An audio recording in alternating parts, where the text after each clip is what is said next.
everybody, and welcome to the best doggone podcast in the land with Ethan and Heather. I'm Ethan Greenberg, and alongside of me is Heather.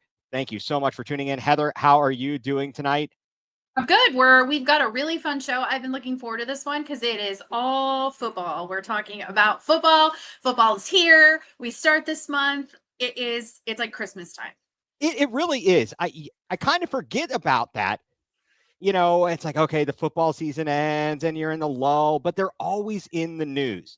They are. Well, they are. The NFL are the kings of marketing. They've They're the dominated. kings of marketing. Absolutely. They have totally figured out how to dominate the media cycle. And it is great to be talking some football here. Thank you, everybody, for tuning in here tonight. Whether you're watching us on YouTube, you're watching us on X, please like and subscribe. We really appreciate your support. Last time we were on, we got to talk to Mecca Don, talk about the Buckle Up documentary as we're getting ready for the college football season, Ohio State. And we are going to talk some football tonight. College football, week 0 is next week. It is, but week 1 doesn't start for me. Week 0, it doesn't start for me until Ohio State. Like that first weekend is when it really starts for me. So I am just really excited about this season. I'm so excited about this season.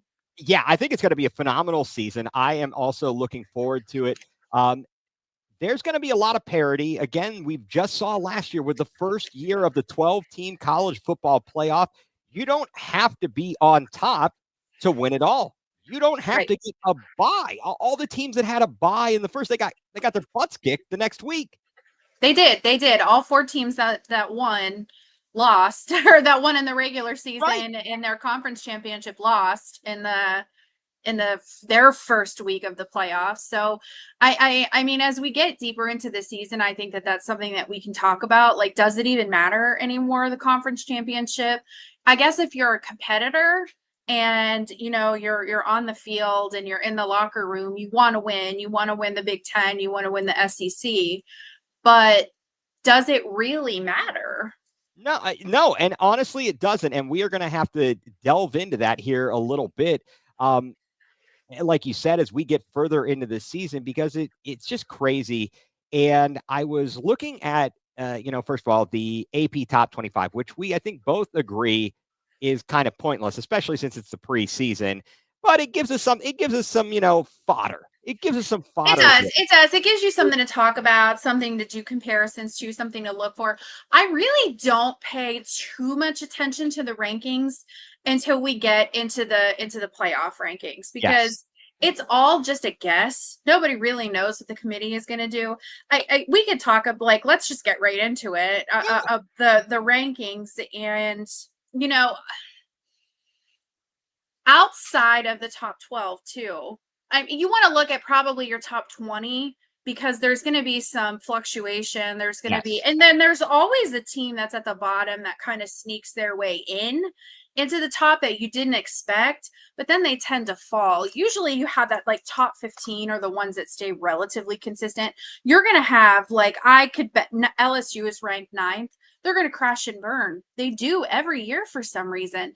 LSU is one of those teams that is so intriguing to me, because every single year they have the highest of the high hopes, and you watch them for like the first 5 weeks and they look unstoppable. They look so good. And then all of a sudden they forget how to play football. I don't know what it is about LSU and their inability to finish. Well, I've got a theory on that, and you tell me what you think. I think that a lot of schools have started their schedule so light and easy that they look like world beaters because they don't schedule anybody. And then they get into the meat of the conference schedule, and that's where it starts to fall apart. I mean, it's very interesting. Heather, you talked about what happens with the teams that climb or don't climb. I pulled up, amazingly enough, NCAA.com has some great stats here about the AP polls. And since in the CFP era, first of all, I thought this was kind of crazy. Last year, out of the AP top 25 that started the season, 13 of the teams that were in the AP top 25 unranked by the end of the year. And yeah, and I bet you, I wonder what the statistic is on how many of lower, like they were lower ranked. I mean, Miami has to be in there, right? Like they Right. had high hopes Yeah, for it says here, and there's also another. Okay, so Florida. teams that start out in, and again, this is in the CFP era, ranked number one, their average final ranking third, 3.3. Okay. The second ranked team is 5.8. The third is 7.9. The only one, I mean, it's crazy. Even the fourth ranked team ends up in an average final ranking of 12.6. You see that, like, after about maybe the top, I don't know, not even top six, top five, top six. It's really a lot of these teams. If they start out at 25, they're not going to gain much. They're not going up. And those ones that are lower down there, they generally don't make the climb. But like you said, and we've discussed ad nauseum, this in the CFP era and the college football playoff rankings, that's what's really important. And so That's what matters. it does. It And does. that's all. And all of this is so subjective. There's nothing objective about rankings. There really isn't. And I don't care what anybody says. There isn't. There are objectives that they look at. There are strength of schedule, record. I mean, they look at injuries. They look at the human aspect of it too. But it's still a subjective. You're rating someone. You're rating a team. You're ranking them. And I don't know how you do that. Did they get it right last year? No, I don't think so. I don't think that they got it right last year. No. And I think that that's why they expanded the playoffs I'm sorry. I think that that's why they're talking about not expanding the playoffs. I think that that's why they're talking about doing away with the automatic buys for conference champions because they didn't get it right there. No. And it's not that they didn't get it right. It's the way it was set up. Yes. Was incorrect. And we know that now. We have the benefit of hindsight now. But they were real like that first round was everybody won that was supposed to win. There were no upsets. And I don't know. And then in the second round, you knew there were certain teams that were going to get mollywopped. Yeah. And they did. Definitely. Now, you want to talk about the just real quickly, we talk about what did last year's AP top 25, which I have made so small I can't even read it, and that's not very good for me. But hopefully I can find it. Hopefully the people who are watching can find it here, because I would like to do that. Okay, Georgia was number one in the AP top 25 last year. They fell off a cliff.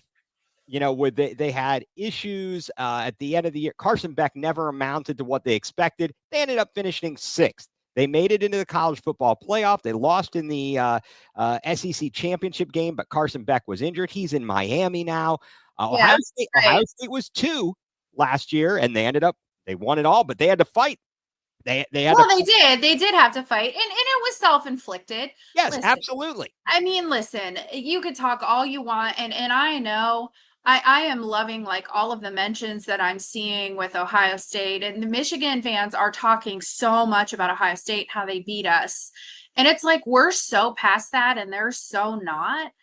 And get over it. Like, do I want to beat Michigan? Yeah, I want to clear something up.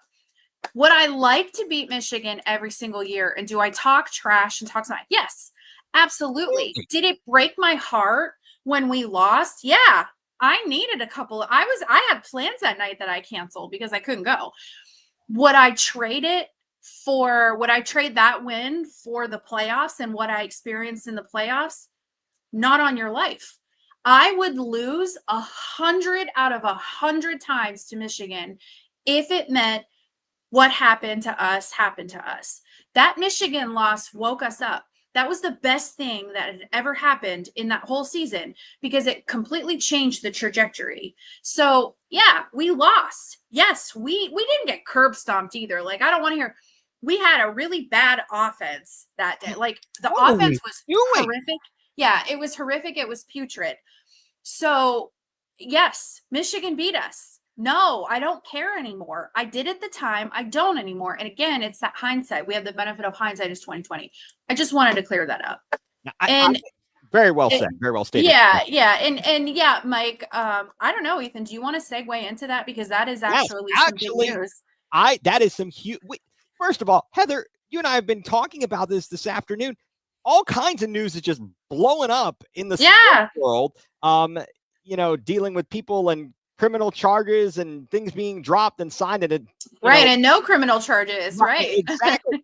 And then right. tomorrow afternoon, there's a press conference scheduled for them to talk about what's going to happen. I have a lot of opinions on this. I will let you. Let me let you.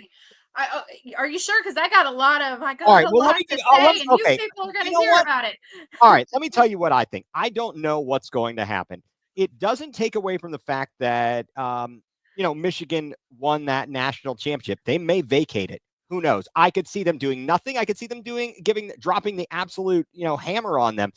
At the end of the day, the problem is that if the allegations are founded, which I'm pretty certain they are, they gained a competitive advantage. You have no idea how that affected the games. You can only speculate on it. But if you're going to cheat, and if you do something and you get caught up in the scheme, that's an issue. And now the integrity of the game, the other teams were cheated because you had some kind of a strategy, and that's the issue. Now, I've heard people say, well, everybody can solve everybody else's signs. No, this was more than that. Don't give me that line of BS. This guy, they violated rules. They went and did in-person scouting. There are specific rules in place for that. And that's where the problem lies. It's not just like, hey, I know what they're going to do here. I've seen them do this. I've got this figured out. I have gone and done advanced scouting, which is against the NCAA rules. And now we have a bit of an advantage. It was so thought out. It was so meticulous and so intricate, and so there was a lot of planning that went along with it. What I notice now is that people aren't arguing whether or not Michigan cheated anymore. Everybody has kind of accepted that they did. Everybody is now just arguing about what the punishment's going to be. I personally, everybody has a source on X, Twitter, whatever you want to call it. Everybody has a source. So I've heard people with reliable sources say that nothing is going to happen. I've heard people with reliable sources say that they're going to get basically the death penalty. They're going to have a 3-year good cause. Harbaugh's going to have an 8-year good cause. They're going to get banned from the playoffs for 2 years, or the postseason, I should say, for 2 years. Moore is going to be fired. First of all, Sharon is not going to be fired. He didn't have anything to do with it. I am going on record. He didn't have anything to do with it. He should not be punished for this. I don't believe he had anything to do with it. Second of all, the NCAA is having a press conference, which generally doesn't mean good things, and that they're going to come down with a harsher penalty. I also don't agree with that necessarily. This is the biggest scandal that we have seen. I mean, this is bigger than Tattoo-gate. I remember Tattoo-gate. And I remember, there have been a lot of scandals, and there have been a lot of rule violations and things like that. And I know that the NCAA doesn't do a press conference for that, but this is huge. This has been talked about nationally for 2 years. They did a Netflix documentary about it. Harbaugh, we all know that Harbaugh left because of it. So there are just a lot of implications if the NCAA does not go out, do a press conference, get some FaceTime, answer some questions. We're not going to really ever get the answers that we're looking for, but I think that they're trying to save some face here, regardless of whether they bring the law, the full extent of the law down on them, or if they kind of let them off with nothing. I think we're going to see something in the middle. I don't think that we are going to see, I think maybe they get a 1-year postseason ban. I think that maybe they'll definitely get a hefty fine. They're going to get fined. I think they'll probably take away some scholarships, and maybe Moore gets another 2-game suspension. I think that that's going to be the extent of it, because they've cleaned house. All of the people who were involved are gone. So tomorrow is going to be wild on socials, because no one is going to be happy. No one is going to be happy. No, if they any kind of punishment, Michigan fans are going to blow their top about getting punished for it at all. Ohio State fans are going to blow their top because they didn't get punished enough. And then impartial fans are so sick of it that everybody just kind of wants it over. So I think that this is the textbook definition of a lose-lose situation. No matter what the NCAA does, nobody wins. no, I think you're right. And something that's just popped into my head here, and we talk about schools and what they get punished for and the extent of the punishment. What about, like, look at Penn State and all the fallout and the punishment from the Joe Paterno stuff? Like, well, but I mean, like, we don't even remember that. Like, what punishment? Like, we don't even remember that. right. I mean, mean, they got punished some, but that was the most egregious thing that has ever. what they were doing wasn't even on the field to, like, mess with the integrity of the game. It was just complete ridiculousness outside and in the locker room. It was disgusting. It was disgusting. Oh, it was so gross. Yeah. And I mean, you look at it and you're like, how do you even figure out what the right types of punishments are? And when you're trying to compare all these things, thank goodness I don't have to make these decisions. I just get that's the thing. Like, this is more for me. This is more like fun. The Penn State stuff wasn't fun to debate with people because to me, if you were defending that, like, get out of my life. Right. This, if you're defending it, like, as a Michigan fan, if you're defending it, I'm going to laugh at you and you're going to laugh at me because honestly, because if it was Ohio State, I would defend it. I'm a homer and I'm going to admit it. Exactly. That's another laughable thing though. Like, if you're a Michigan fan and you're defending this and you're acting like nothing happened and nothing, just admit you're a homer. I will stand up here all day in front of witnesses and God. I am a homer. I love Ohio State, short of doing what Sandusky did and short of, like, harming people. There really isn't a whole lot that program can do that I would not blindly follow them. I'm going to admit it.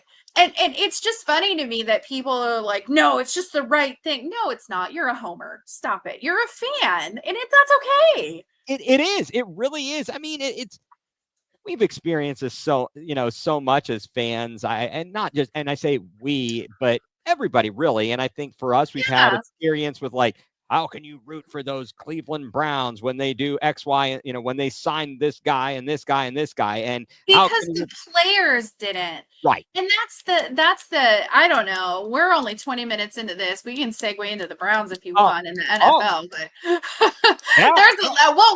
we'll wait until we'll give this a little bit of time. We'll keep talking college football because there's a lot about the Browns. Well, there's actually a lot going on in the NFL right now too. Absolutely. Crazy.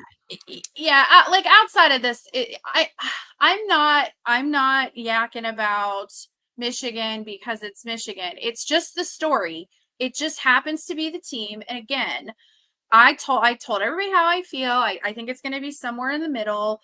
And I feel bad for the players because none of them had a single thing to do with this. Not a single thing. All those people are gone that were even there and benefited from it. All these, I mean, what could potentially happen here is a major fallout. They could be screwed because if they do lose scholarships, if they do get a postseason ban, let's just play devil's advocate and say that they get even a 1-year postseason ban. Players can, because it's outside of the transfer portal. Yeah. Players have an option. They have a small window, but they have an option to enter into the portal and go to another team. So Michigan could lose potentially more than just some scholarships because they could lose some players. Now, what does that mean for some of the players who have signed some of these big deals? I'm not sure. Now, I do know that some of the NIL, like, Michigan can go back and try to recoup some of that NIL money that they gave to these kids that they didn't end up playing. And they kind of, it is a contract. I have been trying to read about this and see. Now, they don't have, like, the full law of the land, like contract law. They couldn't go after for like $20 million, right? But you can go after, like, punitive and they can be forced to pay some of it back. Now, having said that, I don't know how that works if the program is being punished. Right. And that's the other, we've discussed this a little bit before, and it is so confusing because we're not just talking about the scholarship. It's not just the scholarship, it's the NIL money. So how do you Yeah. and that's where I lose a lot of it. And it's the wild, wild west out there. I It don't is the wild it is the yeah, Wild I West. don't fully understand it. So I'm not going to come up here and act like I do, but I got to imagine though, at the end of the day, if the team is potentially facing these postseason bans, if scholarships are taken away, I got to imagine there's going to be people who are like, hey, I want a chance to play for a national championship, a Big Ten championship. Let me go elsewhere. I'll get NIL elsewhere, and all of that will come. I could really see that happening. It's I I'll be very curious to see what happens here, and it'll probably kind of Well, set some precedent, and we'll get to know more as to how these types of things will work themselves out in the general landscape of college football and college athletics. right. It is really the Wild West. So we kind of took a little bit of a turn there. I think we Yeah, can talk it's about us.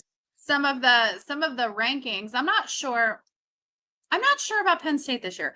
I am sure about Penn State and that they are a good team. I Yes, am sure that they are a solid team. I am sure that they're going to have a good defense, a very good defense, and even better defense now that they have Jim Knowles.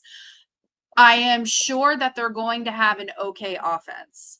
I am not sure about James Franklin. right. I mean, let me ask you this. I was reading an article today, and I wonder about this comparison. For X number of years, Jim Harbaugh couldn't beat Ohio State. Well, And yeah, and then he suddenly got over. Now, and again, that turns back he to the did. He but did, but but he is still James did. Right, but is right. James Franklin sort of in that same ballpark where he can't win the big one? And they're waiting for him to get over. Or are they happy in Penn State just accepting, I you don't think know, they're happy. I yeah, don't think they're happy. Okay, so you brought this up. So here's something I have been talking about with someone that it's almost like this, it's almost like a movie or a TV show, and you have this character arc. So with Jim Harbaugh, he could never beat Ohio State, right. could never, make it to the championship game, win the big one. He did. He had that arc. He Yes. finally got that off his back. Ryan Day he still can't beat Michigan, but he could never make it out of that playoff, like out of that. We never could win the big one. We were always good enough. We were always there in the discussion, in the game. Couldn't ever get over that hump. Ryan Day has that arc, has this just masterful performance in the playoffs last year. Is it James Franklin's turn? Is it the trilogy? Like, are we going to see that trilogy come to life? And are we going to see James Franklin finally have that arc? Just like Harbaugh, just like Ryan Day. Is it now James Franklin's turn? That's a very good question. I mean, Mike, thank you. Doesn't know how to beat the good teams. He has had he's on the struggle bus when it comes to beating the best teams. And for Penn State last year, I mean, they were in the CFP, the semifinal Yeah, um, against Notre Dame. against Notre Dame, and Aller makes that Well, horrific. I mean, it was the whole game, but you know what I mean. That in that one moment, it's just or like it was that one mistake. But okay, so Penn State upgrades their coaching staff right. at the one side of the ball that they have always been really good at. So what value did that add to Penn State? Because they've always been really good. Now, come at me, Ohio State fans. I don't care. I am Jim Knowles. I am not rooting against him. I don't hate him. He did amazing things for the program. We don't know what on behind closed doors. He left. That's the business. I wish him well.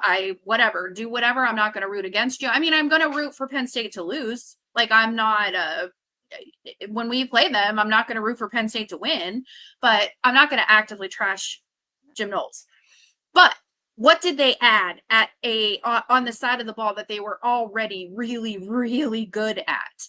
They needed help on offense, and you lost Warren. I'm not sure where their upgrades are on the offense. Aller is a good quarterback. He's a great quarterback. He's probably going to play on Sundays in the NFL. but he's going to have weapons around him on Sundays in the NFL. Like he doesn't have that right now with Penn State, and I'm not sure what did they do with their offense. Yeah, I mean, their offense, they're trying to build around the running game. They lose Warren, the tight end. Yeah, they lost Tyler Warren, their tight end, who is a very, very good tight end. Oh, he was amazing. He was Aller's only weapon against Notre Dame in the playoffs. Exactly. So they add in transfers Kyron Hudson from USC, Trebor Payne from Syracuse, Devontae Ross from Troy, and then they add that to their backfield of Nick Singleton and Katron Allen. And Katron Allen is really good. He's so good. Amazing. Yeah, he's so good. But I just don't know if Aller and Katron can carry the load. No, I don't think so either. I also think there's a bit of a game planning issue. There's something schematic that doesn't seem to work there. It didn't seem like Aller, whether because they didn't have confidence in the wide receivers or what it was, but they didn't have confidence in the wide receivers. They never have, though. No, it was very much a old school football, and it was ball control. You didn't do a lot of razzle dazzle or anything of that nature. Right. It's very basic, very vanilla. And that's where I think they run into some trouble because they can't generate any offense. I mean, last year, the Ohio State game, obviously, I mean, our guy Davis and Igmanosin stepping up there at the end of the, at the end of the half. But it was Davis and Igbinosin's fault that we even made it, that they even made it to the goal. He had 2 pass interference calls on that play or on that drive. And then he makes the play of his friggin' lifetime at 4th and goal, and he blasts the ball right out. Like, who are you? I love Davison. Will go into the archives and I will say, I think that Iggy is going to have a good season. He's the kind of corner that you want because he is so handsy, but you can teach him how to be less aggressive. You want someone that's going to be aggressive. Exactly. Well, so you point out. So first of all, I think in that one particular game, Igmanosin had his own arc. He went from. He did. In that drive, he had his own arc. He had 2 pass interferences on that drive. Exactly. He had to save himself, become the hero there of this story. I was actually listening to something, a podcast with Barrett Browning and Chimdi Chekwa. I love those 2, Barrett Browning and Chimdi Chekwa. In my curio cabinet, I have a Chimdi Chekwa autographed jersey because I love him, and we share the same birthday. And Chimdi Chekwa, if you're watching, there's that. We want you. We want to talk to you. We have the same birthday. I have your autographed jersey. This story about that autographed jersey is right up there with your Denzel jersey or Denzel autograph. You have risked my life to get his jersey with Chimdi. I had just gotten out of the hospital. I mean, your stories are amazing. This is a whole book. I am dedicated. I think it's like a disclaimer on Seinfeld where he sells his stories to Jay Peterman. Oh yeah, I love Jay Peterman. Yeah, and then he's angry. Oh, I want my stories back. But Chimdi was saying that our defensive backs are playing against such good wide receivers. They are. It elevates them. And they're fighting them. But then when they get into the game and they're playing lesser opponents, they are like overly aggressive, and it kind of comes back to bite them in the butt. It was his theory or his thought on it. And I'm like, well, and that's actually a really good theory, especially from him. He was a corner, and he was a very, very good. Yeah, but that's what I was saying, Mike, though. With Davison Igbinosin, he is really handsy. He is really aggressive. But you can't teach aggressiveness. You can't teach that dog mentality. You can't teach that I'm going to go after you because Iggy gets in a lot of he gets in a lot of man coverage. You can't teach that kind of mentality. But what you can do is you can teach him how to kind of dial it back a little bit. Davison Igbinosin, I believe he's the one that got spit on. Yes. Yes. And he didn't react. I mean, you want to talk about like a proud moment for us because, man, I would have ripped his helmet on and I would have pummeled him into the earth. If you spit in my face like that, oh my gosh. And he's a kid. So there's like 2 sides to him. He seems like a really, really, really good kid. And he seems like a really, really aggressively aggressive player. So yeah, as long as the aggression stays on the field, that's all I care about. And they can, and I think they'll keep working with him. We'll get into Ohio State here. yeah, I think so too. We'll get into Ohio State in just a moment. Penn State is the question. So if we look at the top 20, the AP poll and the coaches poll, okay? Yeah. The top 10s are the same. They are. They're just they're in a little bit different order. Yeah. Texas is 1 in both. Penn State in the AP has the number 2 ranking, Ohio State 2 in the coaches poll, Penn State 3, and they flip-flop there. But I just, again, first of all, going back to it, it's like, so what? Well, that's the thing. I don't think it matters because like we're talking a lot about like the rankings and 1, 2, 3, 4, 5. It doesn't matter. Whoever wins the Texas Ohio State game is going to be number 1. Yeah, they're going to be number 1. In Penn State, they're going to slip. I honestly, like, how could you penalize if it's a close game?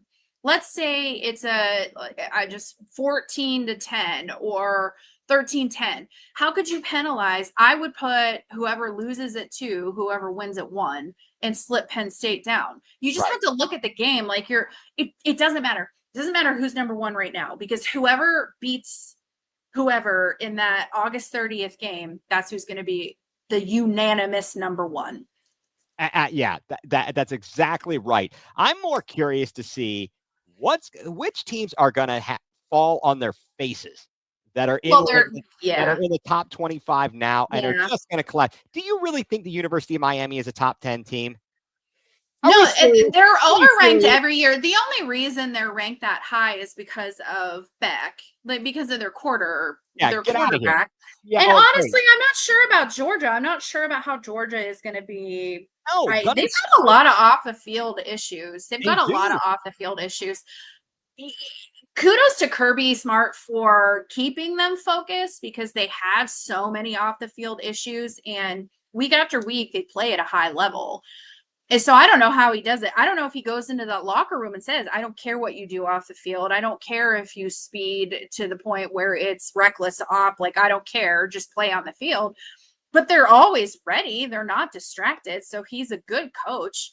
And honestly, I think Kirby is probably one of the best coaches in college today. He's so good at game planning. And he's so good at switching mid-game. Like, he can change a game plan like that. And we've seen it over and over again when they're getting mollywopped, and then they come out and all of a sudden they're a completely different team. So Kirby is a good coach. It's just a crap culture. It is. And I'm going to be curious to see, will Alabama return to form? Will Kalen DeBoer's second year go better? It has to. Kalen DeBoer is on a very short leash because it's Alabama. You were gifted a team that in theory should have been in the Final Four. You were gifted that team. Now, is it fair to say that he had a bad, like an unsuccessful season? No, not really, because it also wasn't his team. Right. And you could tell half of the players, especially on offense, were very uncomfortable. They were very uncomfortable in that offense. And now he's going to have more of his own players that will suit his type of exactly. offense. Exactly. So I think they have a bounce back year. I do. I don't think that they're going to be Nick Saban Alabama, but I think they're going to be good. I think they make the playoffs this year. Yes, definitely. They are going to be in the conversation. The ACC. I mean, Clemson came out. It's just Clemson. Yeah, I mean, it's Clemson. I mean, and interesting. I'm doing a show later about with top defensive players, and Clemson has 2 in the top 10. Okay. They've got 2 really good. They've got a really good defense. Clemson is going to be fine, but Clemson also has the misbenefit of playing in the ACC. They don't get that level of competition that SEC and Big Ten do.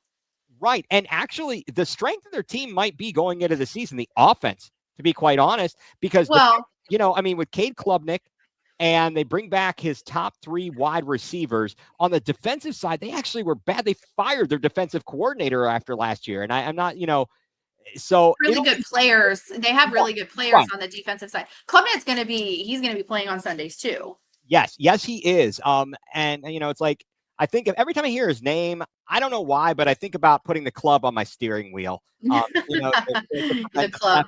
Yeah, the club. And I wonder how Dabo Swinney's gonna do if he's gonna start really being able to get into this new NIL He era. has to. He has no choice. Yeah, you have to adapt. He's got two. He does have a choice. He's got two choices now. You either accept that things are the way that they are now, or you retire from coaching. Like you're not going to have the benefit of burying your head and acting like this is going away. This is here to stay. Right. So let's talk about real quick, and we'll move on. Texas, are they overhyped? Are they? I don't think so. Okay. I don't think they're overhyped, but I think that maybe they're overhyped, but everybody is just really excited to see Arch Manning go out and do work. Right. That's if it was any other quarterback, I don't think that we would be talking about them so much. I am not ready to say that Texas is going to be this unstoppable force because I haven't seen enough of him play in real-time situations. The little that I have seen him play in those situations, now granted, it's when they were losing. It's when it hasn't been favorable conditions for him, when he has been put into some of these situations. He hasn't done well. Does that mean he's not going to have a great season? No. I'm not saying that at all. I'm just saying that I haven't seen enough real-time film to make a decision on whether or not they're going to be this unstoppable force. Exactly. He's unproven, and yes. And they're going to go as far as he can take them. If his name was anything, as you said, anything other than Manning, he wouldn't be giving him this much attention or this much hype. And right. No one's talking about saying. No one is talking about an unproven quarterback, and that leads me to Ohio State, the defending national champions. But they like Texas, they lost a ton of talent. They did. And they had 15 people went into the NFL. All the 15 players that entered went in. They got some drafted supplementally, but they were signed. Yeah, it's just the amount of talent that both of these teams lost, and I've heard I've heard some people in commentary talking about they don't rebuild, they reload. Both Texas and Ohio State, and I think a lot of these programs you could say the same for that. And they do. It's kind of it's going to be really an interesting matchup, I think, that favors the defense in week 1 between Texas and Ohio State.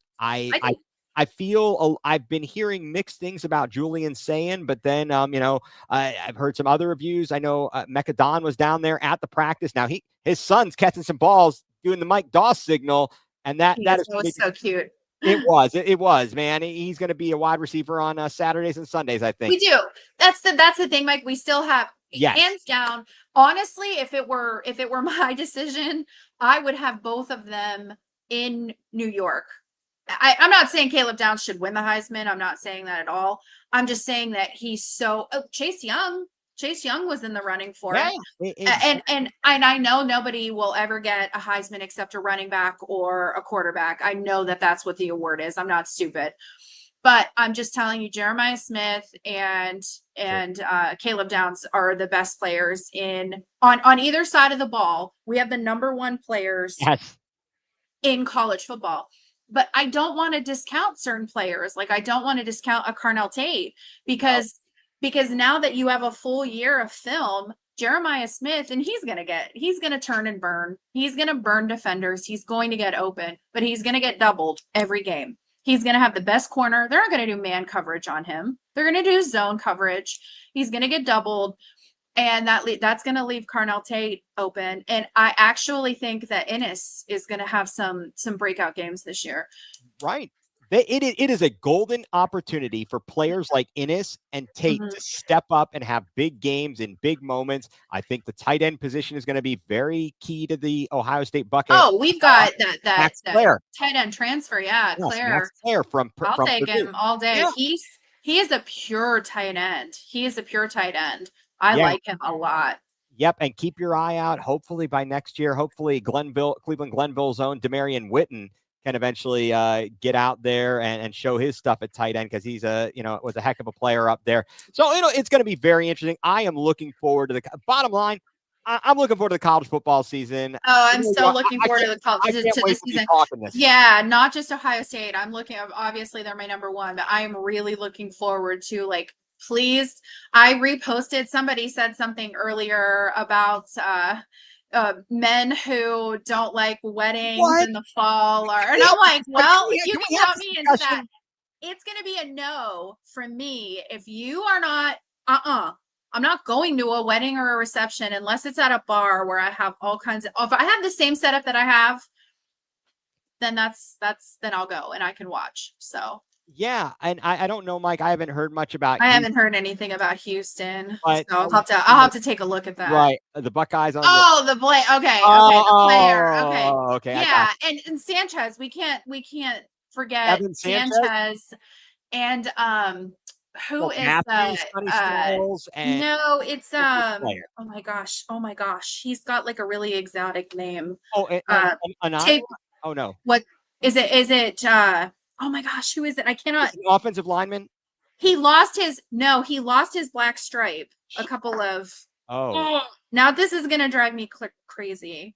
Well, that drives you crazy. Let me tell you, folks, if you need a good setup like Heather, if you need all your audio and you're in Stark County, be sure to check out my friend Aaron Joseph at Horizon Audio. They have 3 convenient locations in North Canton on Whipple Avenue, in Canton on Tuscarawa Street, or in Alliance on South Union Avenue for all of your auto solutions. Check out Horizon Audio, horizonaudio.com. You can see the logo there in the top left. Did you find the name, Heather? I did. There were 2. Riley Pettijohn. Okay. I've heard amazing things about them. And then okay. I'm not Onyanwa? Onyanwa. Yes, I heard he was amazing. Yes, he's a transfer too. Onyanwa is a transfer. I think he's from Rice. He is from Rice. Yeah, he's from Rice. So like that was memory. So those 2, they lost their black stripe, and I've heard amazing things about them. So stay tuned. I think we probably need to segue into the NFL because I can talk about college football for hours. And we will. And I'm looking forward to it. And folks, I hope you keep staying tuned. Again, Heather, you're going to be on a little later, 9 o'clock. You're going to be on with Newt. We're just going to talk about, though, we're not talking about college. We're just talking about the top 10 defensive line that are draft eligible. So, well, be sure to tune into that and support Newt, support Heather, and that'll also be on the Dawg. The best dog on. Yep. Dawg on pod at the best dog on podcast. Same place you can find us here. Exactly. Yep. All right. So the NFL, the preseason week 1 was in the books. Was there anybody that stood out to you at all? Because I've got my thoughts here on who stood out, and it's not what you would think.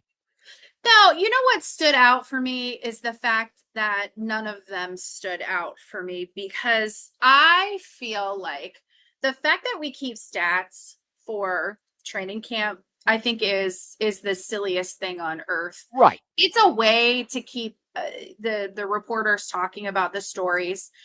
I was at 3 training camps this year, and listen, they are playing defense, they are playing offense, but they're not full pressing. They're not doing full tackle, full coverage. They're just doing practice for the fans. They're not giving you anything. So the fact that we do stats is, to me, it is absolutely silly. Now, preseason games. Yes. I also think that's what I promised I was segueing into, because we were talking about training camp and stats and how, and then you segue into the preseason. And I think it's silly that we do that too, because you have second and third team players playing against sometimes first team offense, sometimes second team defense, sometimes. So it's just all over the place. I feel like preseason has become it's more exciting to me to watch the players who are fighting for a spot on the roster. So fourth quarter is where I'm going to be really excited about this, because I want to see those guys that are fighting for their careers. And when you see someone with an interception or with a fumble recovery, or that's what really gets me going, because those are the guys that are playing, they're fighting for their life. They're fighting for their career. Right, exactly. It's those guys. Really, when you look at it, if you've got a team and you've drafted a guy in the first round, second round, even the third round, they're on the team. They're signed. We are talking about in these games, who's going to make the final 53 or Right. 54? Who's going to be potentially brought back on the practice squad? You've got those couple of spots available, unless you're just terrible, like the Browns were for a few years, and other teams have been terrible. And you're like, oh, look, we need talent all around. We're kind of hosed. And so, yes, it's those players that are out there busting their butts, and you're like, are they going to catch the break? You look at it, players, we talk about the top of the draft so much, but look at guys who are drafted later that you don't hear much about, who end up having these great, impactful careers. I was just scanning and thinking about it earlier. Puka Nacua, 5th round. I love Puka Nacua. So good. Brock Purdy, Mr. Irrelevant. In our own backyard. Jaden Daniels. Yeah, I mean, in our own backyard, Josh Cribbs, undrafted. There's so many guys.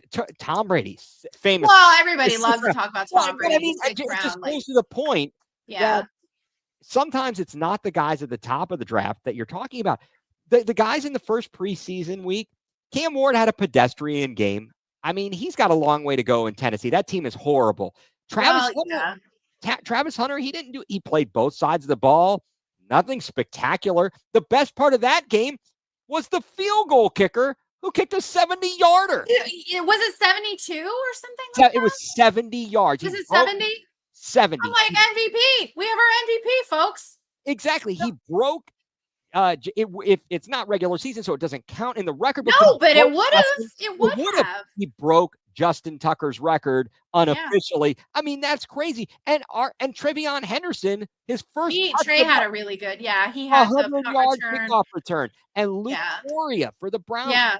Hopefully, after injury waivers, hopefully he ends up back on the practice squad. But it's guys like that. It's that you see that. And we even saw that you see these people every year who's a quote-unquote training camp darling, and you're like, oh, man, they're going to make the team, and then they don't make it, and then they don't even make it, anywhere else. Feel-good stories, too. But they keep the fans, they keep you engaged because, the Browns this Saturday, they play Saturday, I think. Philly, yes. Yeah. Saturday, 1 o'clock in Philly. Everybody is hurt. Who cares? But it's still fun for me to watch, to see, like I said, sometimes I like these games better. We all wanted to see what Shedeur did because there were two schools of thought with Shedeur last week. And this isn't me being a Browns homer only wanting to talk about the Browns. Everybody was talking about Shedeur Sanders starting. Everybody. He was the biggest story going into week 1. And there were two schools of thought. There were people who wanted him to go and ball out and show everybody who he was. And then there were people who wanted to prove that he was going to fall on his face and that he stunk and that he was awful. I don't think he did either. I think he played solid. The people who love him are going to say he went out, he played the best game of his life, and he's the starter. And the people who hated him say it's only preseason. That's the thing with preseason. You argue it, whatever it is to fit your narrative. And I think argue with a wall. That's where we're at right now. Good evening. Thank you for tuning in. I appreciate everybody, Mike, and everyone else who's tuned in and commented. Thank you so much. Appreciate it. It's whatever fits your narrative. Yeah. And I think that it's somewhere in the middle. I do too. That's the thing. It's somewhere in the middle. Was he solid? Hell yeah, he was solid. I think what he did out there is potentially give him an opportunity to move up the depth chart. And that's what some of these players are going to do. Look at Jackson Dart. Jackson Dart went late in the first round. He went to the Giants. But he is not going to start. They are starting Russ Wilson. And that's fine. Jackson Dart arguably had a better week than Cam Ward in a preseason game. And again, let's try and put it all in context. That's the thing. You have to put it into context. Yes. And I'm not saying, listen, preseason is still, these guys were good enough to at least make a roster to have a chance. So they're talented. So they're incredibly talented. And I'm also not discounting that it's still good, but I don't know. I don't even want to think about Dylan Gabriel. I don't know. He didn't look good in training camp, but whatever. No. He can't see over the offensive line. Right. Yeah, that's a whole thing. And so to kind of step back a bit, not just this year's class, but if you think about it even last year, I went back and looked at the stats, and you had guys like you had Caleb Williams in Chicago, arguably not a great situation, but he didn't do great. But then Jaden Daniels goes to the Commanders, and I mean, had an amazing season. Then you've got Drake May, who didn't play much in New England, and they were terrible. And you really don't know the circumstances oftentimes overshadow and shape these guys' careers. We've seen it far too often. I do. I think that Caleb Williams, like, he is to me the most unfairly scrutinized. Look at who his coach was for the entire first half of the season.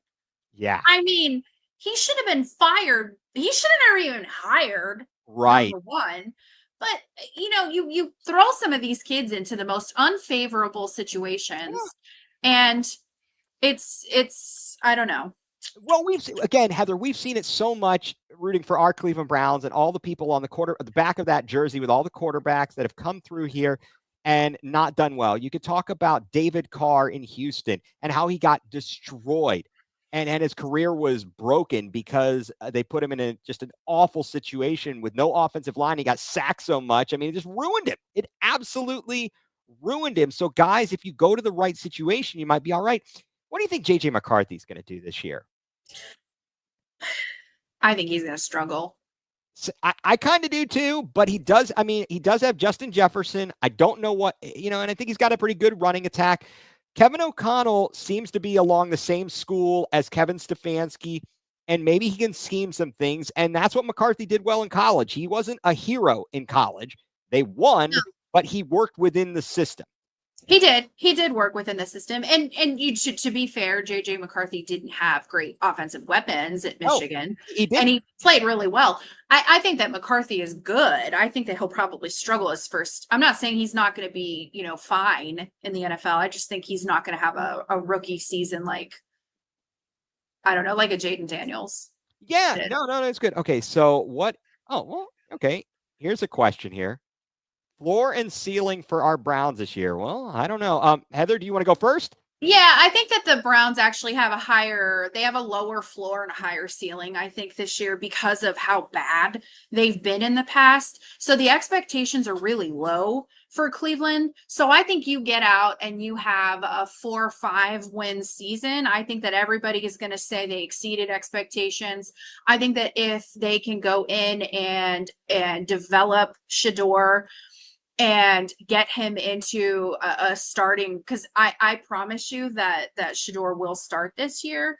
And I think that if they can get him into a respectable starting quarterback, that's a successful season. So I think that they have a higher ceiling, a higher floor, high ceiling, because there's not really that far for them to go down. So they have a high floor, high ceiling. Yeah. No, I think that with it's inevitable. I know people are crying on the internet, like, why can't you just name Joe Flacco the starter? What's wrong with you people? Yes, he's going to start. We all know it's going to be Joe Flacco. Cut it out. Like, everybody is so dramatic. Stop acting like you don't know what football is. Like, just exactly. So I think that he's going to win you a few games. We've got the Browns have a very tough first 6-game stretch.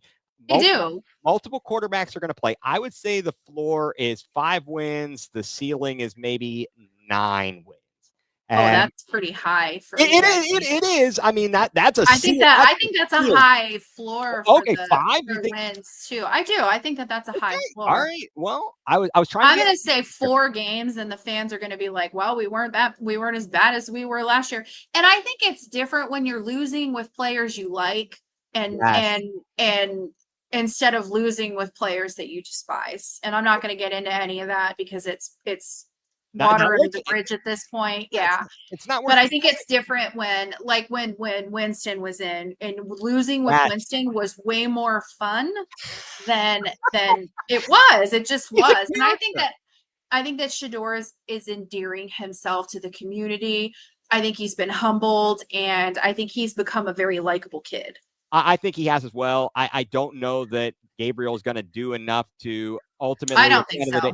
But we'll see. Let's talk real quick here to kind of close this out, because this is the breaking news that happened all this afternoon. It's kind of Ohio State slash Cleveland, and also then I guess Texas / Cleveland, but it has to do with these these NFL players, brushes with the law and how that affects your career. Quinshon Judkins, the third pick in the second round, so I think he was number 36 in the draft for the Browns, second rounder. He gets charged, or there's a police report. He was arrested. He wasn't. Arrested, arrested. Well, he was charged. He was never indicted. Right. Yeah. So on this domestic violence, and it comes out this afternoon. In Fort Lauderdale, Florida, they are not going to pursue and move forward on the case. And it appears, now there's nothing official, it appears the pathway is clear for him to finally sign with the Browns. Yeah, he's the only player who hasn't signed. And so you've got that news. And I'm definitely, I want to be very careful what I say here, because I think that no matter what I say, especially as a woman, I'm going to get crap about it. So I want to make sure that I'm careful about what I say. And I did tweet about this earlier. I think that we need to do better as fans, as humans, in the media. And I think that we need to reserve judgment until we know all of the facts because we're so quick to say, and I'm going to say it on both sides, we're so quick to say that the accuser is lying. We're so quick to say that the accused is guilty. Right. So everybody has an opinion one way or another. I felt from the beginning with this one that it was fishy. I felt that with Quinshon, it was odd. The circumstances behind it were odd. And I heard both sides. I heard that, victims have a hard time coming forward. And I respect that. Just personal experiences. I can understand that. I've had experiences. But it was the facts of the case. There wasn't a lot of evidence for it. And everybody is like, oh, he had character issues before. He did not. Right. And I just wanted to let it play out because of what happened last year with Michael Hall Jr. Yes. And all of that. So I wasn't saying that she was lying. I wasn't saying that he was innocent. I was saying that something smelled off to me about this one. And it comes out today that something was off. Yeah, it was so off that they said, look, we can't substantiate all this. There's this problem, and this problem with the case. They said that I read the memo, from the Florida, the attorneys, that it could have been both stories about what happened with this altercation or physicality in the car. The alleged, everything is being alleged. I mean, the version from Quinshon, they said, well, we could believe that. We could believe that of the. They were both, yes. Yeah, but I heard that there was video evidence that supported his side of the story. Video evidence that supported his side of the story more than it supported her side. Right. Of the story. And the video evidence is what made the prosecutor say, we're not going to charge him. Right. And it is, I think it's kind of tough. And everybody's put in a pickle ever since, and an NFL, ever since the Ray Rice thing and how they didn't respond. And then video came out. It was like, oh, snaps. Well, it was insane because the NFL before Ray Rice, the NFL was lawless. It was the Wild West. They didn't care. They didn't care about domestic abuse. They didn't care about murder. Ray Lewis, I can't say that. Ray Lewis was accused of murder, and we all have our opinions on it.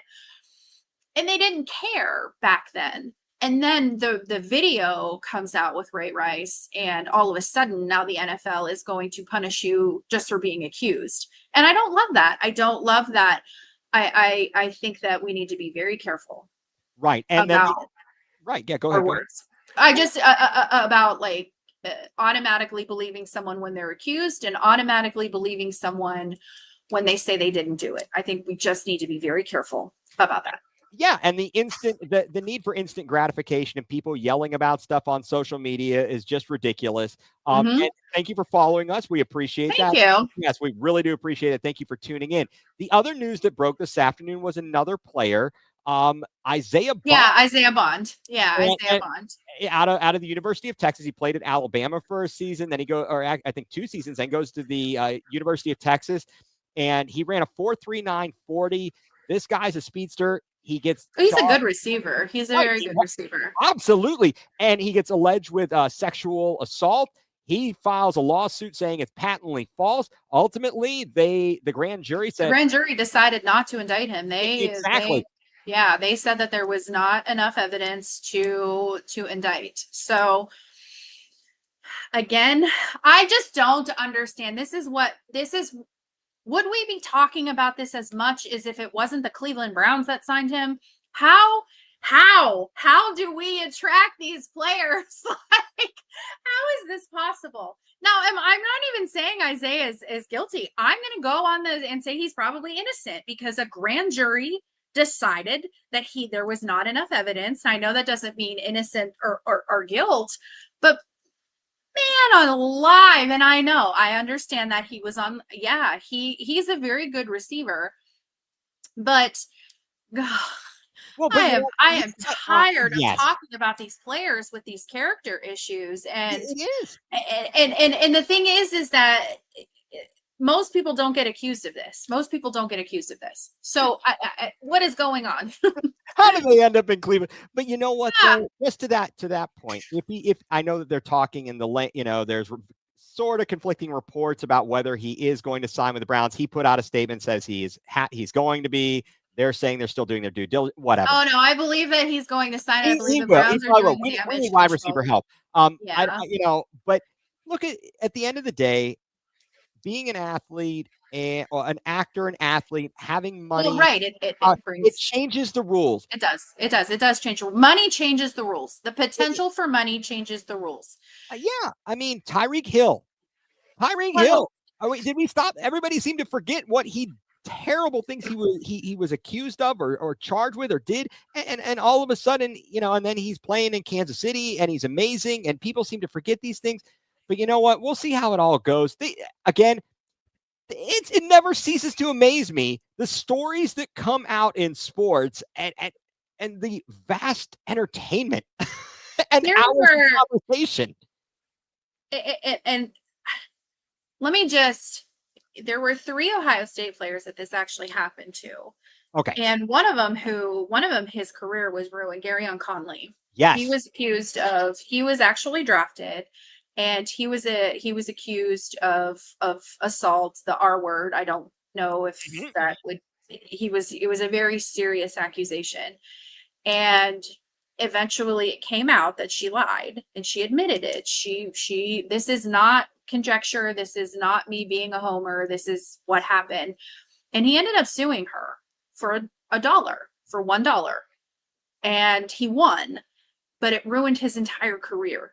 It completely, they cut him. What about who was the Buffalo kicker? That's exactly what Matt Ariza. Matt Ariza. He lost a whole season and finally and all those things whatever happened, but it wasn't, it ruined him for an entire, he lost a year of his career. I mean, he did. Now, there are stories though that we don't hear about of it actually happening. Do I believe that it happens? Yes, I do. I do believe that there are women who are assaulted. And I encourage, anybody that's listening to this, I encourage you, if you are the victim of assault, tell someone.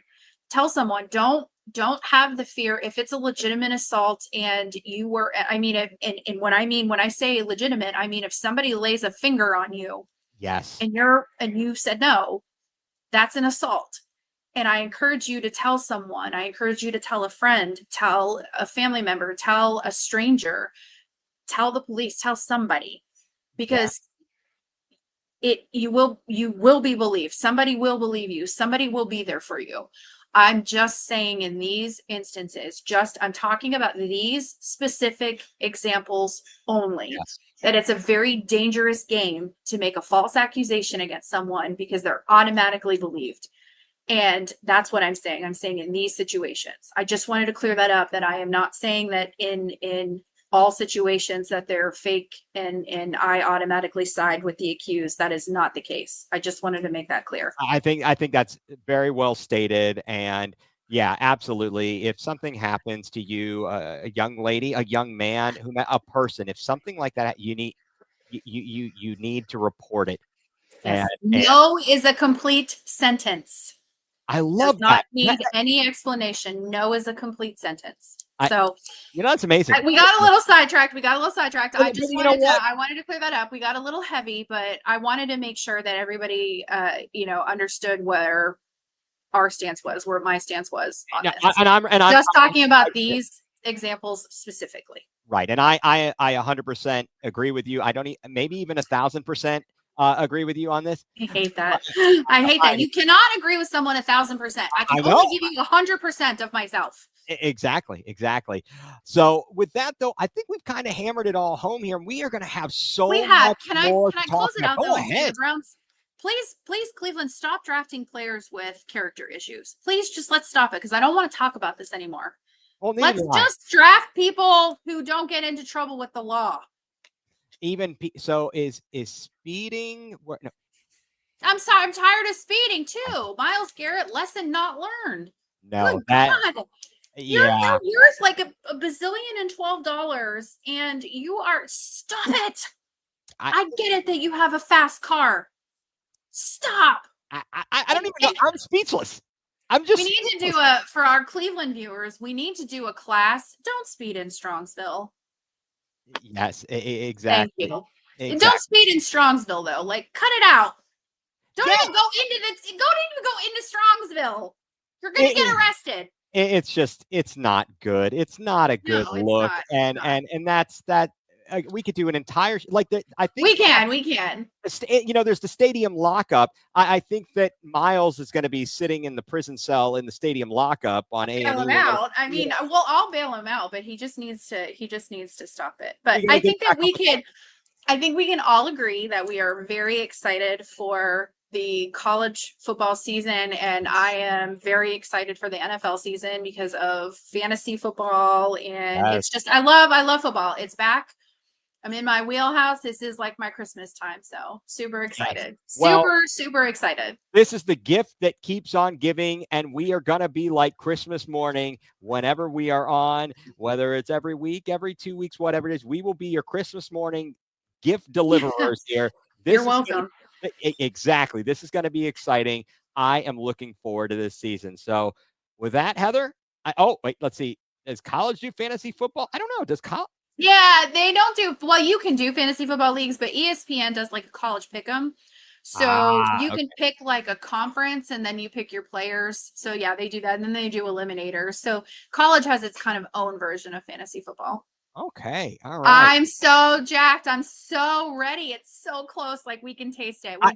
We've got preseason and we are so close to actual kickoffs. I cannot wait. I cannot wait. This is going to be fantastic. And next time I do have we're going to have to do a football theme song, top 10 rating or top 5. We're going to have to go through them pro and college, Heather. I think that's only right that we discuss the best theme songs of college football. It's very important to me. No.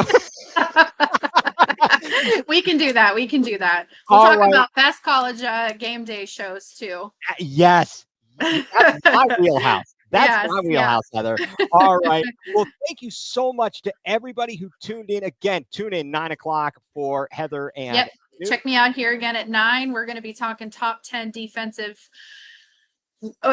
tackles for the upcoming. Well, not top 10 for all time, like top 10 draft eligible. Right. Going into next year. Well, defensive lineman. Yep. Oh, wait, definitely not the noon kickoff. Yes, we know. We'll have a whole discussion. We'll talk all about right, that, yeah. Heather. Well, thank you so much for everybody who tuned in. Thank you, Heather. As always, I am looking forward to all of our upcoming podcasts, talking college football. This is always a good time. It is. So for Heather, I'm Ethan, and you have been tuned in to the best doggone podcast in the land with Ethan and Heather. Good night. Thank you. Good night.